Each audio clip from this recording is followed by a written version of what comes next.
Halo Mas, Assalamualaikum. Mah, aku tak omong ya karo sampean. Tak omongi wis saiki ya, stop kowe lek ngerasan-rasan mantumu wedok. Aja mok rasani mantumu wedok iki. Obah mok rasani, mok banding-bandingne neh karo mantan-mantane anakmu biyen.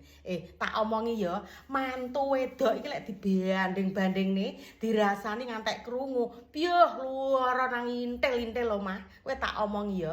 Pokoke mantu wedok iki mending didadikan kawan aja dijadikan lawan. Lah kuwi lek dirasani iya lek anake dhewe terus emoh terus mantune diguwak. Lah lek anake dhewe terus tuah mbah bucin, gak awake dhewe tambah nyonyor ta ngono kuwi. Makane stop lek ngrasani mantu wedok stop. Stop ben beneh karo awake dhewe. Wis ta diumbar ae. Wong arep piye-piye lho anake dhewe cinta karo mantune dhewe. Mah, paham ora kowe tak omongi? Wis pokoke stop ya, aja rasan-rasan mantu wedok. Stop.